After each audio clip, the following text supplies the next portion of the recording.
Mesdames, Messieurs, peuple congolais, chers membres de la diaspora, je vous informe que l'enjeu de cette vidéo est de vous alerter, vous Congolais, individuellement et collectivement, du nord au sud, de l'est à l'ouest et au centre, tant au niveau civil, politique, militaire que religieux. Alors, comment les Jean-Dominique Okemba, les Jean-Jacques Bouya, les Christophe Denis Sassou Nguesso lui-même le dictateur, les Nguesso, Éclan, Ivoire dignitaire, s'y préparent à la chasse à l'homme et ou à la justice de leurs victimes qui, à tout instant, sont susceptibles de devenir à leur tour leurs futurs bourreaux. Au niveau administratif, financier, social, diplomatique, politique, institutionnel, etc. Bref, de devenir leurs futurs bourreaux de l'État congolais. D'abord, qu'est-ce que c'est que la chasse à l'homme? L'idée de chasse à l'homme fut introduite aux États-Unis pendant l'esclavage. Vous le savez que les premiers Noirs africains arrivaient aux États-Unis en 1610, au XVIIe siècle.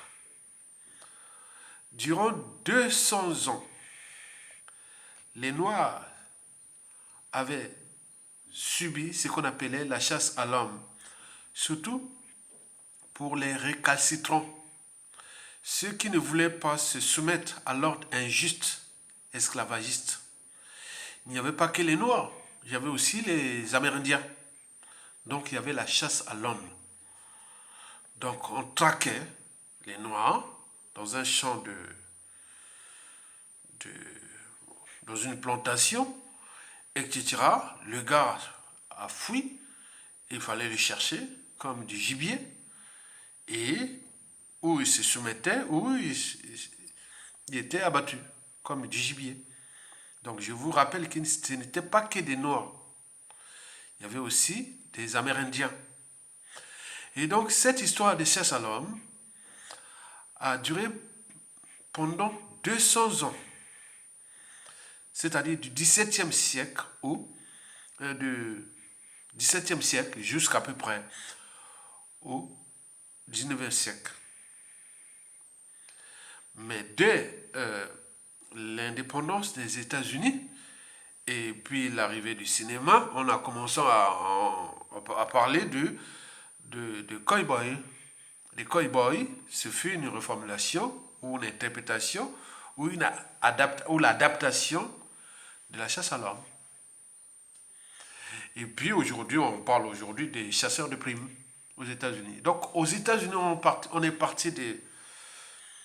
était parti de la chasse à l'homme, on est arrivé au cow-boy.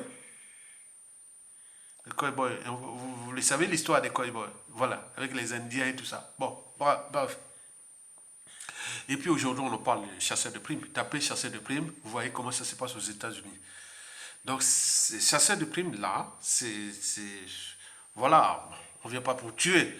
Maintenant là, on traque le gars, il a des dettes, il a pas des trucs ou un fugitif ou point des choses comme ça. Bon, voilà, donc c'est comme ça. Mais avant tout, on traquait pour aller soit le raisonner, à défaut, on le butait. C'était comme ça. Nous, noirs, on était traqués comme des gibiers. Voilà pour la petite histoire du mot ou de la définition de chasse à l'homme. Vous savez que la chasse à l'homme, chez nous, définit l'injustice faite par Denis Sassou Nguesso contre nous, peuple congolais. Tout a commencé déjà historiquement en 1997 dès le coup d'État. Donc, il y a eu des Congolais qui, depuis ces années-là, ont été traqués, fliqués. Certains assassinés et emprisonnés. Et voilà, l'attaque, la, la, la chasse à l'homme au Congo, c'est ça. Pourquoi? Depuis 1997, beaucoup d'opposants, ou ceux qui étaient avec le régime du professeur Pascal Lissouba, président élu démocratiquement, sont à l'étranger sans jamais aller au pays. Pourquoi? Parce qu'il y a la chasse à l'homme. Il faut le dire, il y a la chasse à l'homme. Pourquoi moi, vous et autres, résistants, citoyens et autres, on ne peut pas aller au Congo parce qu'on a peur de cette chasse à l'homme. C'est la réalité. La chasse à l'homme aujourd'hui, écoutez, Ayatonga arrive à Brazzaville, qu'est-ce qui se passe? Dis-moi, déjà en 2017, un monsieur que je ne connais même pas, il était parti à Brazzaville, on me l'a signalé. Je sais que au pays, au Congo, en termes de renseignements intérieurs et de tous les réseaux, je suis blindé là-bas. J'ai tout là-bas. Hein, c'est vrai. Donc, bon, si j'arrive là-bas, qu'est-ce qui se passe? C'est-à-dire, voilà, ce sera malheureux. C'est comme moi, on vient m'emprisonner, on vient mais voilà, qu'est-ce que je vais arriver à Sassou Nguesso là-bas? J'arrive au Congo aujourd'hui. Qu'est-ce qui se passe? Je vais directement à la DGSC ou autre. Qu'est-ce qu'on va me faire là-bas? Bon, on va me dire, moi, tu te soumets à l'ordre. Oui, ben, on te dit tout pour te réutiliser, acheter ta conscience et autres. Mais en réalité, tu es dit à mort, quoi. Parce qu'avec le volume de ma citoyenneté contre le régime, mais là, c'est pour te rouler de la farine, après on te tue après. C'est vrai.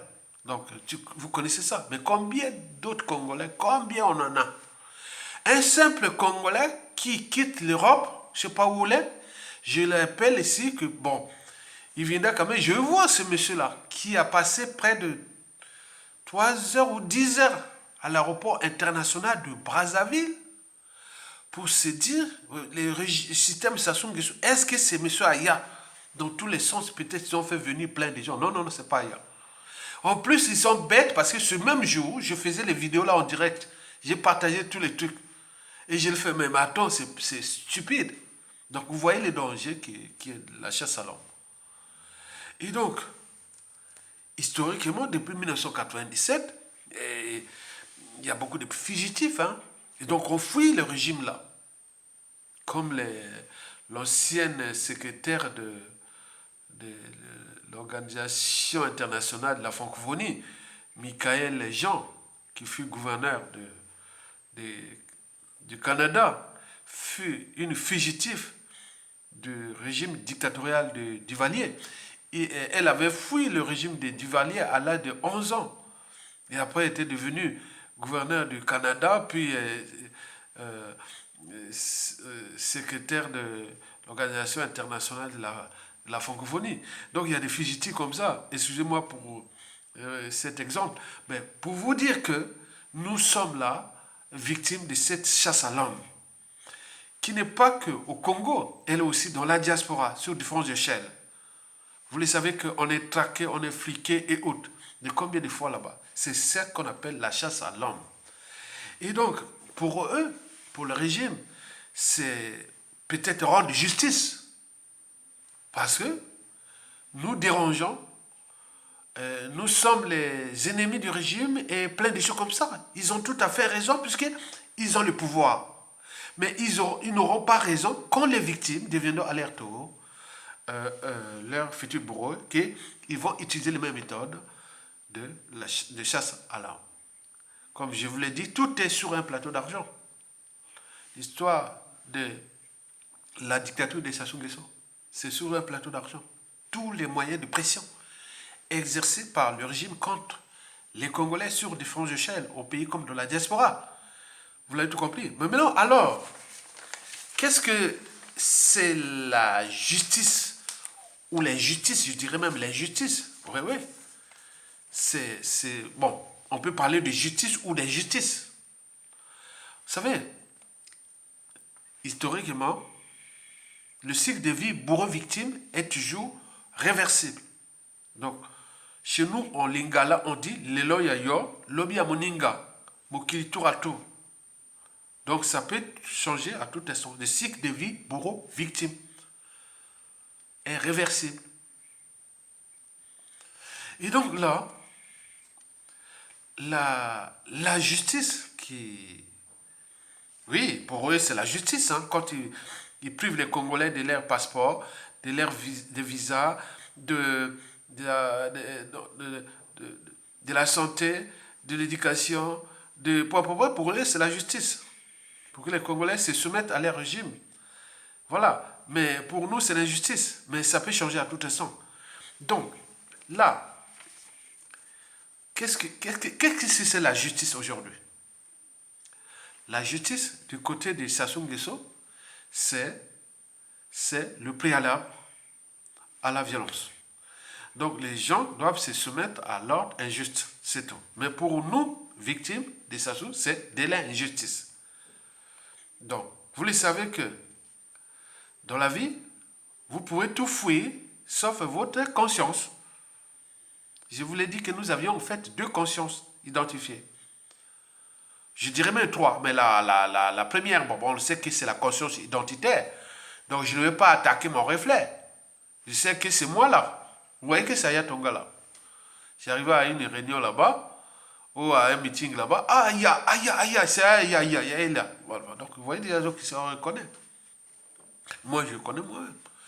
Ça, c'est la conscience identitaire. Mais les chiens, les chats, les animaux inférieurs, tout ça, ils ne savent pas ça. Ils croient que c'est son ennemi. Non, on sait. Mais la plus importante, c'est les deux autres consciences. La conscience psychologique et la conscience morale. La conscience psychologique est liée à la raison. La raison de douter, de réfléchir, de se situer, de s'organiser. La raison va avec la vérité, avec la justice, etc. On est bien d'accord? Mais l'autre conscience, la conscience morale, eh ben, entre le bien et le mal. On est bien d'accord? Mais pour ces gens-là, c'est dire, ah tiens, on a créé de l'injustice, on a fait du mal à tout le monde dans ce pays. Donc pour eux, ils ont peur du châtiment, de beaucoup de choses comme ça. Vous le savez très bien. Je vous parle déjà, je vous ai dit du point de vue historique, 1997 à nos jours, il y a plus de 500 000 Congolais qui ont perdu leur vie à cause de ce régime tyrannique à caractère liberticide, anti-État, anti-citoyenneté, anti-social, criminogène, génocidaire, immoral et dissolu. Ce régime a pris le Congo comme sa propriété privée et joue de la France-Afrique comme sa compagnie d'assurance. Et pour combien de temps encore? Donc, voilà pour la petite définition de la justice et de l'injustice et euh, de chasse à l'homme. Donc, eux-mêmes, ils ont la peur de la chasse à l'homme. Eux-mêmes ont peur de que justice soit rendue. On est bien d'accord? Très bien. Mesdames, Messieurs, peuple congolais, chers membres de la diaspora, d'après mes sources et au regard de ce qui précède, tous ces gens-là savent que, un, qu'il y a de la haine dans ce pays envers eux. Ils sont bien conscients.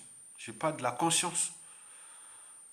Si tu n'es pas conscient, soit tu es un fou, une folle, à défaut, tu es au sein d'inférence d'humanité, dans la dynamique, dans la chaîne d'évolution humaine. Voilà. Donc quand on fait l'anatomie comparée des cerveaux, bon, je peux faire ça en partant des poissons jusqu'aux primates. On voit quelles sont les structures qui ont disparu, qui apparaissent, et autres, on le voit.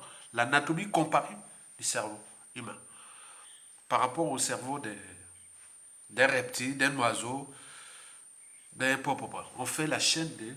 Vous connaissez ça.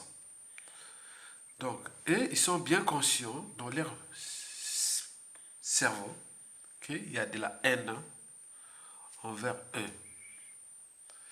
Mais certains cherchent à s'affranchir de cet état de crise qui est là, qui se prépare. Ils savent bien que, voilà, les couteaux sont tirés, il y a la haine. Parce que Sassou, depuis 1997, n'a cessé de tuer, de déclasser, d'emprisonner, de forcer à l'exil, empoisonner et tout compagnie. Ce fut un acharnement. Mais comme chez nous, tout est par appartenance Et souvent, chez nous, lorsqu'on a un pouvoir, on a tendance à rendre justice soi-même, etc. Donc, ils ont peur de ça. Ils savent. Donc, ils savent bien qu'il y a des règlements de comptes en dormance dans ce pays. Ils savent bien qu'il y a des contentieux historiques qui sont là.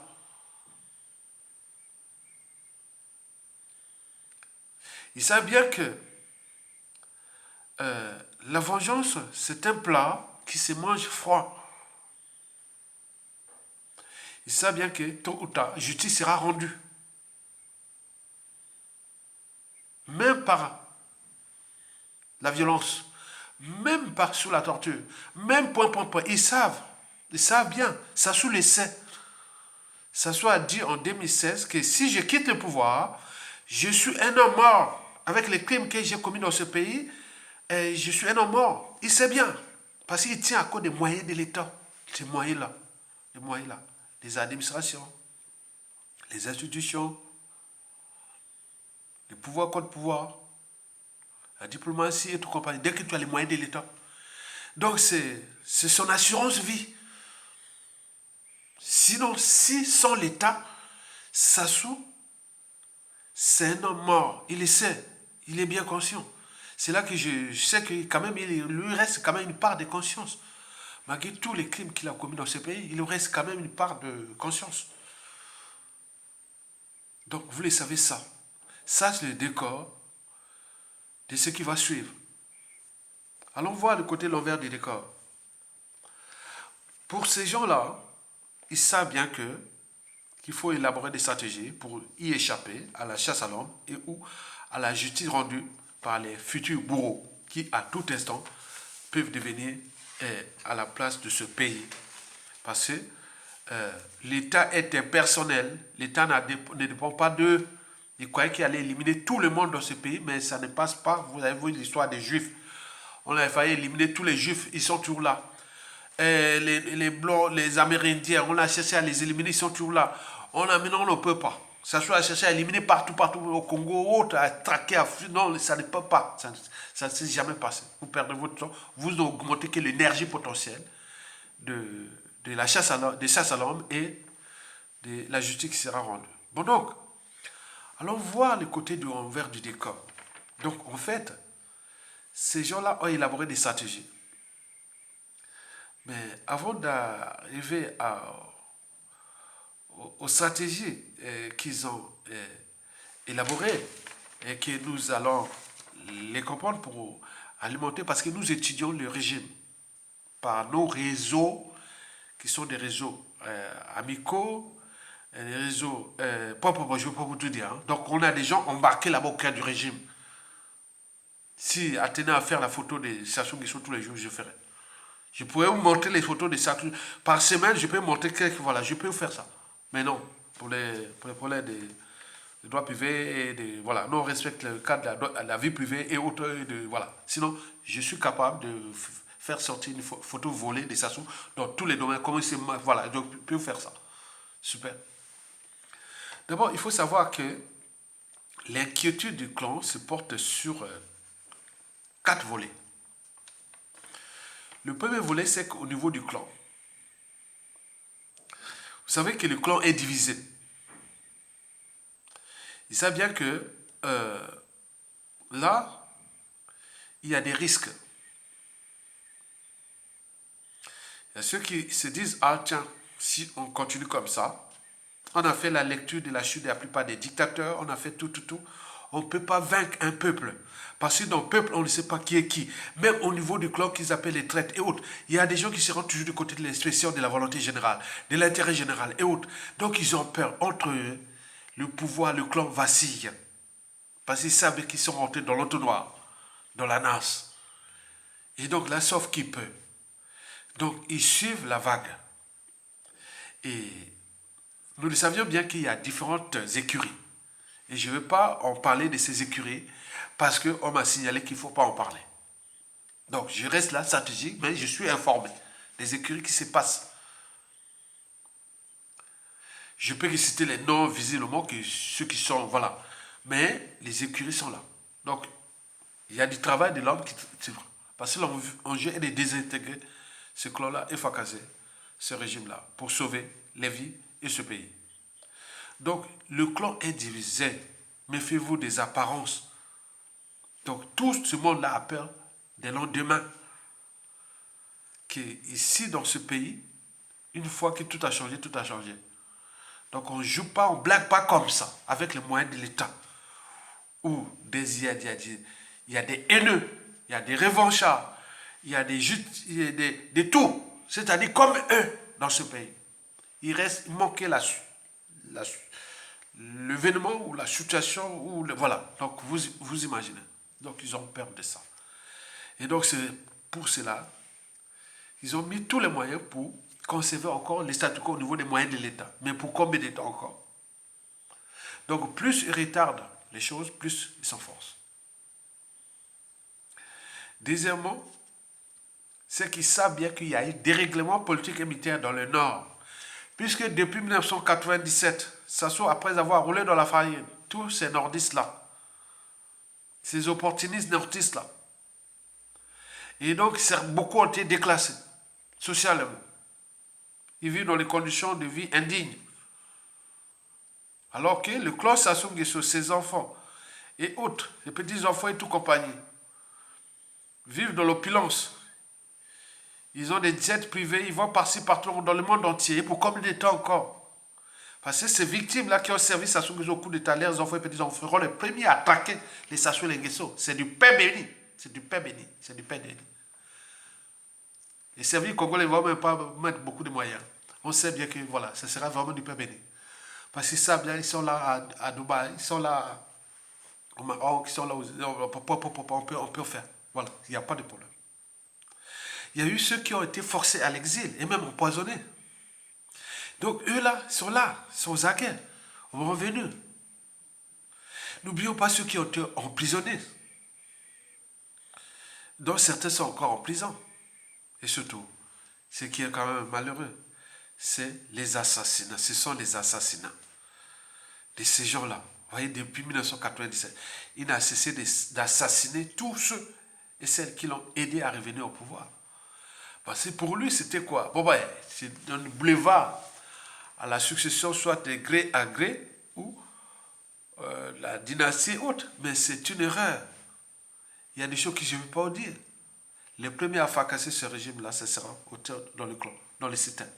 Je vous dis, c'est ça. On va revenir. Tout est affaire d'arbitrage, de synergie, de positionnement, de consensus, et beaucoup de choses qui vont se passer. Voilà. Donc, je voulais seulement vous dire ça. Donc, le dérèglement politique et militaire dans le Nord nuit gravement aux stratégies que je vous en parlais pour le régime.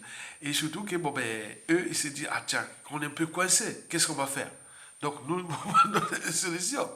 La solution était depuis 2015, en passant par 2016 et 2021, j'ai dit, bon, ça se dégage, libère ça et tout s'est passé là, mais il n'a pas pu. Voilà. Troisièmement, c'est surtout le contentieux historique dans le Sud. Oh mon Dieu. Ils ont d'abord pris le Sud pour leurs pions, complices et point, surtout les victimes. Les victimes, c'est vu pour souder les Nordistes derrière Sassou Nguesso. Je tue, je massacre, j'ai commis des crimes là-bas de sang, de génocide et autres. Voilà, je ne suis jamais allé à la CPI puisque j'ai la force Afrique qui me protège. Il n'y a pas de problème. La CPI, c'est pas pour moi, hein, c'est pour... Voilà. Donc, les nordistes avaient peur ah tiens, si on laisse Sassou Nguesso là, si on l'abandonne, nous, les sudistes là vont venir nous massacrer.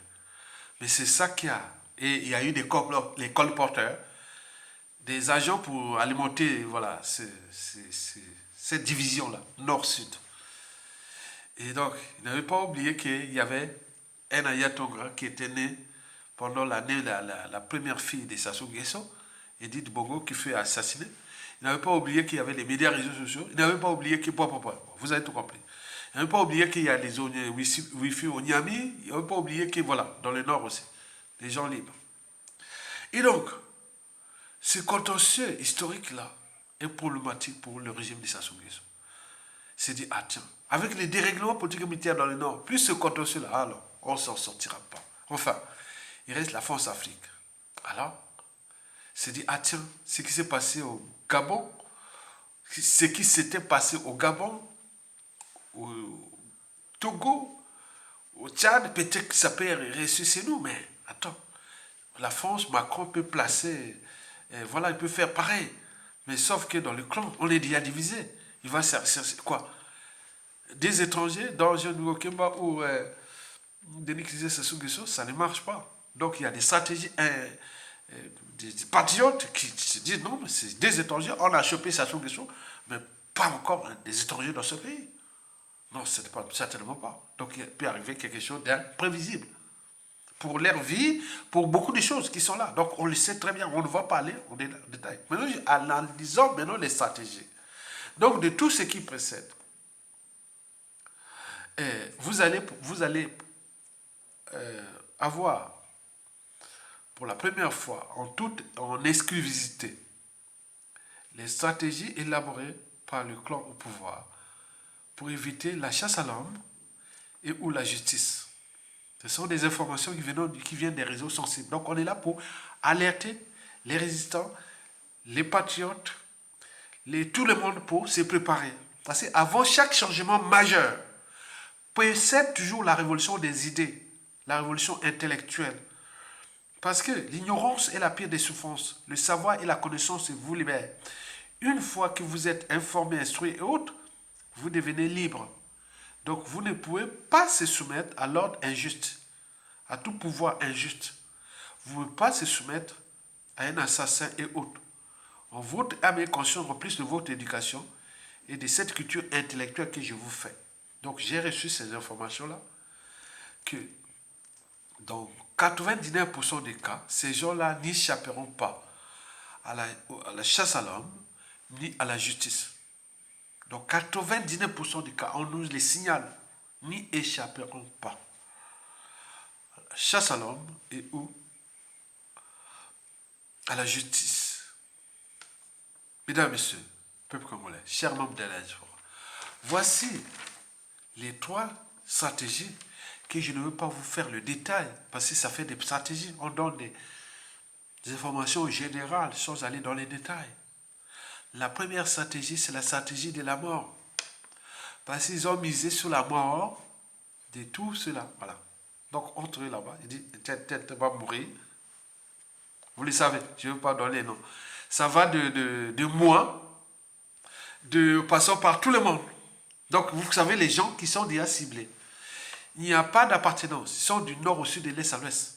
Ils ont déjà ciblé les gens qui, si on les tue, s'ils meurent, c'est le boulevard pour la succession soit de gré à gré ou de dynastie. Mais c'est une erreur. Ce sont des erreurs graves. Parce que depuis Sassou Nguesso a fait ce coup d'État-là, tué des gens. Mais depuis, il n'a pas bougé. S'il avait le marge de manœuvre, il pourrait descendre Sassou Nguesso et sauver ce peuple. Mais là, il ne peut pas. Pourquoi? Parce que l'après, c'est d'être problématique pour ces gens-là. Je vous ai parlé du clan, de la tribu, Mboshi et tout compagnie. On le sait. Et donc, les ennemis, c'est sur la mort. Je ne veux pas vous dire les détails. Donc, on nous signale, faites attention. Tous les résistants, ils ont l'air liste noire. Ils ont l'air tout pour éliminer des gens au pays comme la diaspora. Parce qu'ils pensent que au moment où ces gens-là vont être éliminés, assassinés ou morts autres, donc c'est ça. Donc la mort des uns et des autres, de moi, de vous, des résistants autres, c'est la fête là-bas. Mais ils ne savent pas que c'est le danger parce que derrière moi, il y a combien de combien de... Donc c'est ça, pas ça. Donc les gens là qui pensent que bon, ben, quand ils vont mourir, ça va leur donner le boulevard pour la succession de gré à gré ou les... Non, c'est une erreur grave. N'y va pas, on nous l'a signalé que c'est une erreur, donc ils s'y préparent à eux-mêmes, à leur propre tombe. Vous l'avez tout compris. La deuxième stratégie, comme a signalé, c'est la stratégie chinoise, c'est-à-dire du proverbe chinois, le chat et la souris. Le chat, qu'il soit gris ou noir, pourvu qu'il attrape la souris. Mais il y a des différentes écuries qu'on m'a signalé qu'il ne faut pas en parler. Parce que dans ces écuries, nous avions aussi des pions. Les pions du peuple congolais sont dans ces écuries-là. Donc, on ne faut pas aller, c'est une affaire de stratégie. Il ne faut pas, quand vous jouez un jeu d'échecs, il ne faut pas dévoiler vos pions, il ne faut pas exposer vos pions. Donc nous avions des pions dans le clan et dans la tribu Mboshi et dans tout là, qui sont pour l'intérêt général, qui sont pour, voilà. Donc c'est une affaire de stratégie, parce que là-bas, la vie humaine n'est pas aménageable. Donc si tu fais, voilà, on te tue ou autre, voilà. Donc vous avez ça. Donc ils sont plus à ce stade-là. Donc il y a des stratégies là. Donc au niveau du clan, donc l'idée c'était que, bon ben, chaque écurie, s'il gagne, il prend le pouvoir après Sassou. Bon ben c'est bien. Mais sauf que nous avions aussi les gens là-bas qui se disent non, la presse Sassou Nguesso dans le clan, c'est la meilleure assurée pour le clan et cette tribu-là. Au regard du dérèglement politique et militaire dans le nord et des contentieux dans le sud et des contextes qui, pendant la chute des Sassou qui est inévitable, on ne sait pas comment va se passer cette affaire-là. D'où la troisième et la dernière stratégie, c'est la stratégie géostratégique. C'est-à-dire, là, c'est le contexte France-Afrique. Entre eux, il s'est dit, ah tiens, bon, la France-Afrique est certes déclin en Afrique, problématique en Afrique et compagnie, mais la France-Afrique est encore avec l'Occident, américain, nord-américain, et bon, beaucoup de choses comme ça. Donc, est-ce qu'il faut aller du côté américain ou occidentaux avec la France-Afrique ou eurasien? Donc, ils ont mis leurs pions là-bas, et nous avions aussi des pions là-bas. Mais ils ne savent pas que si, et seulement si, euh, euh, la situation actuelle, c'est-à-dire des repositionnements de force à l'échelle planétaire, c'est-à-dire entre l'Occident et l'Eurasie, se passe mal, je suis sûr et certain que l'Occident choisira pas le clan Sassou Nguesso ni quoi que ce soit pour réaménager sa crédibilité ou ce. Non, il cherchera les gens de la résistance. Donc, nous sommes en force, les Congolais de la diaspora du pays. Dites, nous sommes en force. Que ce soit les Américains, ou les Français, ou les Chinois, et ou les Russes, ils regardent l'opposition. C'est nous. Je vous rappelle, le clan Sassou Nguesso est avarié souillet. Donc, on joue encore au statu quo puisque ça soit là. Mais dès tout ce qui va se chambouler, le clan là est fini. Donc, la réorganisation géostratégique du monde, et surtout d'abord à l'échelle France-Afrique, et puis à l'échelle du bassin du Congo, du golfe de Guinée, d'Afrique centrale et à l'échelle continentale. Donc on regarde la résistance. Quelles sont nos stratégies? Donc élaborons des stratégies d'adaptation. Parce que le régime Sassou Nguesso est fini. Ils sont finis. Il ne tient plus que sur un fil. Il ne tient plus qu'à un fil, ce régime-là. Donc c'est à nous de suivre la vague, le vent. Donc nous devons aller vers la convergence des luttes. Du nord au sud, de l'est à l'ouest, même au sein du clan de Sassou, même au sein de la tribu Mboshi, il y en a beaucoup de patriotes qui sont maintenant affirmés. Et donc nous jouons ce rôle-là en tant que citoyens nordistes intellectuels avec d'autres réseaux du Nord qui disent voilà, nous sommes la solution de la transformation de la presse Sassou Nguesso à l'échelle nordiste. Parce que c'est là que va se jouer la chute des Sassou et d'éviter les chaos et la chasse à l'homme et compagnie. Donc justice doit passer. Elle ne doit pas passer par la chasse à l'homme. Et donc si on ne tient pas compte de nos signaux d'alerte, et ils auront perdu. Et c'est le peuple qui va gagner. Parce que le peuple là, on ne sait pas qui est qui. Et nous avons tellement de victimes. Et donc il faut en tenir compte de ça. Donc c'est le droit qui doit passer. La justice qui doit passer. Mais cette justice ne peut passer sans que nous pensons aux enjeux géostratégiques du monde actuel, où tout va se positionner en Afrique. Et surtout le golfe de Guinée, le bassin du Congo sera au cœur de son jeu. Et le Congo-Brazzaville y comptera. Et donc nous ne devons pas laisser ce riche pays aux mains des mauvais, trop mauvais pour être utile à l'intérêt général, trop mauvais pour être utile aux enjeux des équilibres globaux qui sont en perspective à l'échelle continentale. Donc, nous avions nos vies, nos libertés, notre dignité de peuple à à faire respecter. Et donc, ça doit passer par la chute des Sassou.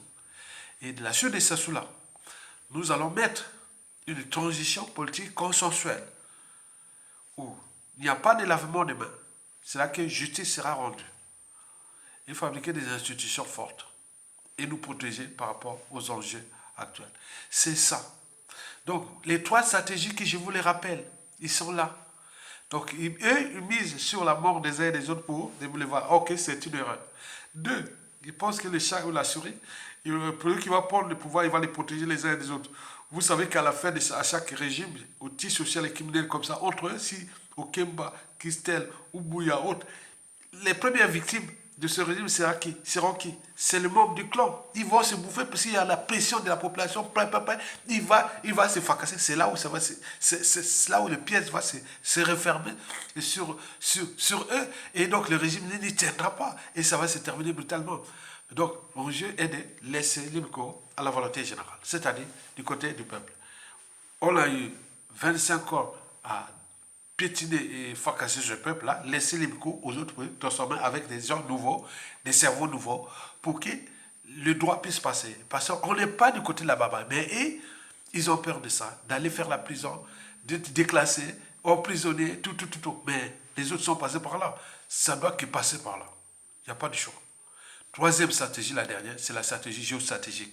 C'est-à-dire, ce qui se passe aujourd'hui, la France-Afrique, à l'échelle continentale, qui le monde multipolaire qui se dessine. Et ils ont mis leurs pions là-bas, en Chine, en Russie, en France-Afrique, moins aux Américains. Mais nous là, l'Occident, nous les résistants, on a l'Occident, nord-américain, européen, américain. Et en France-Afrique, on a aussi nos pions là-bas. Et n'oublions pas les razis, ils regardent que, voilà, que si on veut faire des affaires durablement dans ce continent, c'est pas avec les Sassou, les Guesso. Vous le savez très bien. Donc, à bientôt. Bon, Congolais. Partagez et likez. À bientôt. Merci.